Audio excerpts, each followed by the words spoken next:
أعوذ بالله من الشيطان الرجيم بسم الله الرحمن الرحيم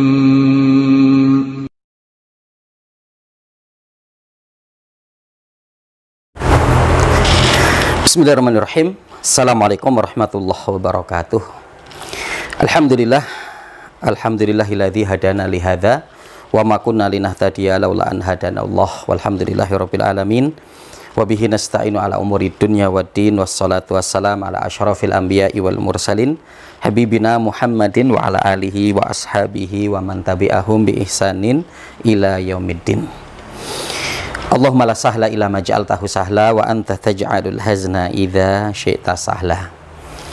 Masyaallah muslimin, Bapak Ibu, pemirsa, sahabat Markas Dakwah dimanapun Anda berada, bersyukur kita kehadirat Allah Subhanahu wa taala.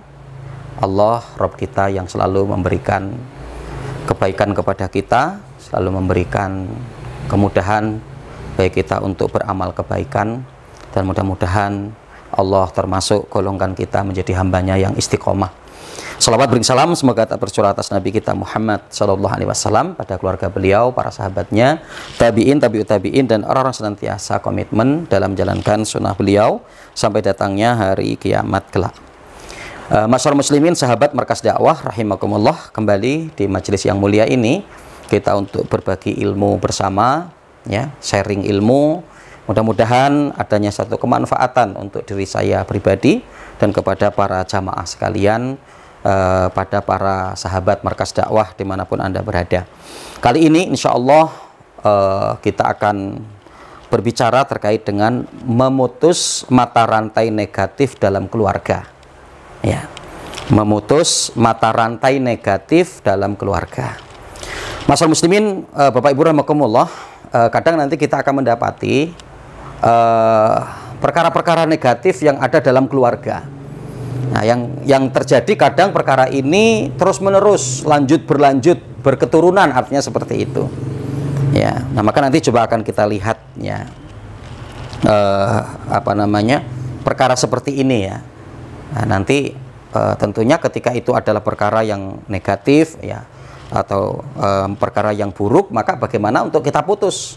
Ya mungkin itu sudah sampai dulu orang tua kita, di kita jangan sampai nanti keturunan kita sudah untuk adanya perubahan. Ya, artinya ya minimal yang kita mulai itu adalah dari diri kita, dari keluarga kita terlebih dahulu, gitu ya. Ya. Nah, di sini ada beberapa hal, ya. Yang pertama, ya, sudah ada peran masing-masing antara suami dan istri dalam Islam. Jadi ini yang pertama yang perlu kita perhatikan dalam keluarga kita, ya, karena dalam keluarga kita ini sudah ada, ya, peran masing-masing. Suami istri itu suami perannya apa, kemudian istri perannya apa, ini sudah dikaji dalam Islam.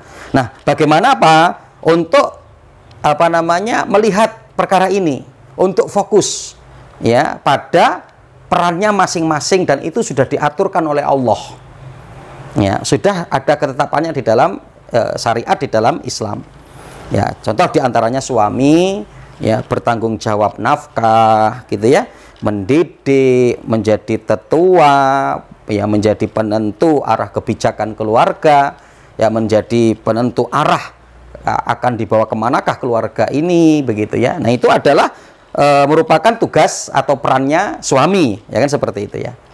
Allah menyebutkan dalam surat Al-Baqarah 233, ya, ketika Allah mengatakan a'udzubillahi minasyaitonirrajim wa 'alal mauludi lahu rizquhunna wa kiswatuhunna bil ma'ruf, dan bagi para ayah, bagi para suami, maka di mana ya, makan dan pakaian istri dan anak-anaknya itu adalah ditanggung oleh dirinya, ya, seorang ayah atau seorang suami, itu ya. Dan begitu juga Allah mengatakan di dalam surat An-Nisa ayat 34 sangat jelas, ar-rijalu qawwamuna 'alan nisa bima faddalallahu ba'dhum ala ba'dhin wa bima anfaqu min amwalihim.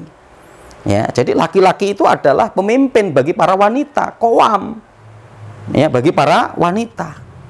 Bima faddalallahu ba'dhum ala ba'dhin wa bima anfaqu min amwalihim. Yang dimana Allah telah memberikan adanya pada laki-laki itu keutamaan yang lebih atas wanita. Wa bima anfaqu min amwalihim.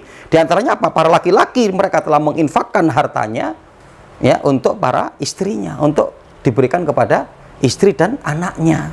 Gitu ya. Yang karenanya kita nanti mendapatkan penjelasan Imam Ibnu Katsir yang dimaksud ar-rijalu qawwamuna 'alan nisa. Qawam itu artinya apa? Laki-laki itu adalah tetua yang memiliki kedewasaan. Di mana maka suami itu harus dewasa dari istrinya. Ya, tidak mesti harus umur ya, tapi dari apa? Pikiran, sikap, perbuatan.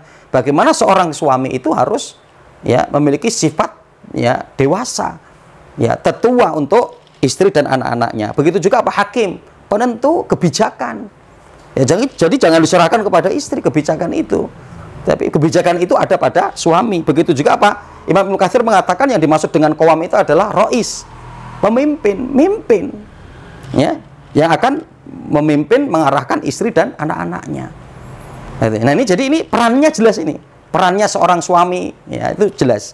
Begitu juga istri ya, lebih banyak di rumah, ya, taat kepada suami, menjadi pengabdi kepada suaminya, menghormati, menghargai suami, gitu ya. Ini disebutkan oleh Allah dalam surat Al-Ahzab 33. Allah mengatakan apa? Waqarna fi buyutikunna wala tabarrajna tabarrujal jahiliyatil ula. Ya, wahai para wanita, ya berbetah-betahlah kalian untuk tinggal di rumah kalian, dan janganlah kalian keluar dengan menampakkan perhiasan kalian yang ini sebagaimana dilakukan oleh wanita-wanita jahiliyah pada masa dulu. Ya, artinya apa? Di mana ya wanita itu untuk tugasnya ya di rumah, ya mengurus anak, mengurus rumah, begitu ya. Nah ini sebagai tugas ya pokok yang untuk dimiliki oleh para wanita. Ya, begitu juga Rasul dalam hadis ya di dalam Imam An-Nasa'i pernah mengatakan apa? Sebaik-baik wanita kata Rasulullah, khairun nisa ya idzan nadhara ya allati tasurruhu idzan nadhar. Wanita yang baik, wanita solihah itu adalah wahai para suami, kalau kamu melihatnya maka menyenangkan hatimu. Wa tuti'uhu idza amar. Ya, dia akan menaatimu ya wahai para suami ketika engkau memerintahkan kebaikan kepadanya. Memerintahkan hal-hal yang tidak bermaksiat kepada Allah, maka dia untuk menaati. Wala tukhalifuhu fi nafsiha wa maliha bima yakrah. Ya, dan di mana dia akan menjaga hartamu, menjaga dirinya ya, agar nanti tidak timbul kebencian suami kepada dirinya. Nah, jadi jelas. Ya sehingganya apa? Ya dalam Islam sudah memberikan peran masing-masing. Ya apa perannya yang dilakukan oleh suami dan apa peran istri ketika mereka berkeluarga. Ya. Nah kemudian poin yang kedua, tadi itu yang pertama ya. Jadi suami istri itu sudah ada perannya di dalam Islam yang sudah diatur oleh Allah di dalam syariat ini dengan begitu jelas dan gamblang. Ya. Kemudian yang kedua, jika terjadi keterbalikan peran maka akan dicontoh oleh anak-anak.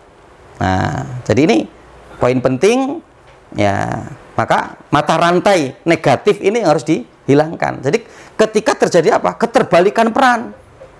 Ya, artinya ketika adanya suami yang tidak bisa menjadi tetua, tidak bisa dituakan, tidak tahu arah keluargamu diarahkan kemana, dibawa kemana.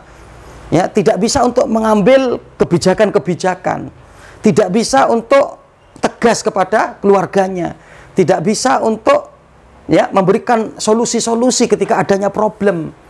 Nah, kadang nanti dengan kondisi seperti ini maka istri akan naik. Ya, maka ini terjadinya keterbalikan peran. Ya, atau justru nanti banyak yang suami malah mereka di rumah.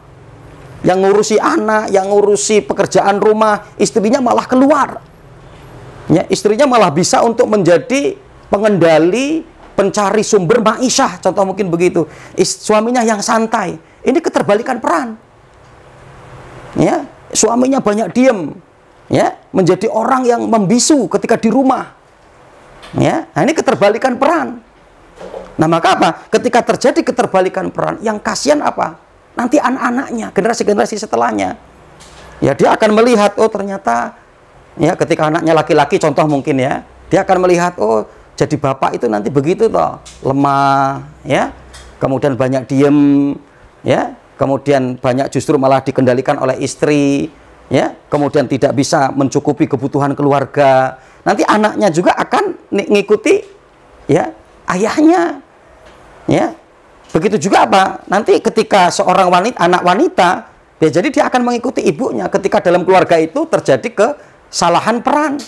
Oh, ibunya berkuasa di rumah tangganya, ibunya seolah menjadi pemimpin, menjadi pengendali, ya, menjadi pencukup ekonomi. Nanti anak putrinya akan melihat, oh, ketika nanti menjadi perempuan, menjadi ibu tuh kayak gitu toh. Nah, ini kan. Yang karenanya apa? Ini suatu perkara yang negatif. Ya. Yang sehingganya apa? Tidak sesuai dengan konsep Islam, tidak sesuai dengan konsep syariat. Ya, maka keterbalikan peran ini harus kemudian segera di-cut. Ya, maka kembalilah kepada dari perannya masing-masing, dan itu sudah diatur di dalam syariat sebagaimana di poin yang pertama yang kita sampaikan tadi. Maka Bapak Ibu kaum muslimin dan muslimat, ya, sahabat Markas Dakwah rahimakumullah, mari sebelum terlanjur, ya, kembalikan peran kita dengan benar. Ya, sesuai dengan petunjuk tadi, apa perannya suami, apa perannya istri, yang niscaya nanti itu akan memberikan pendidikan secara otomatis yang baik juga kepada anak-anak kita. Ya, sehingga perkara negatif itu terputus, jangan terus berlanjut, ya, yang akan terjadi di keluarga kita. Wallahu a'lam bishawab. Mudah-mudahan Allah berikan hidayah kepada kita semua, diberikan kemudahan, ya, diberikan kemudahan untuk memahami ilmu dan sekaligus mengamalkan di dalam kehidupan keseharian kita. Wallahu ta'ala alam. Aku qouli hadza, astaghfirullahi wa lakum wa lisairil muslimina fi kulli waqtin. Dan jangan lupa untuk dukung channel kami dan sebarkan, ya, jika di dalamnya ada kebaikan-kebaikan, agar saudara-saudara kita yang lain bisa mengetahui tentang pelajaran-pelajaran ini. Aku qouli hadza, wabillahi taufiq wal hidayah. Wassalamualaikum warahmatullahi wabarakatuh.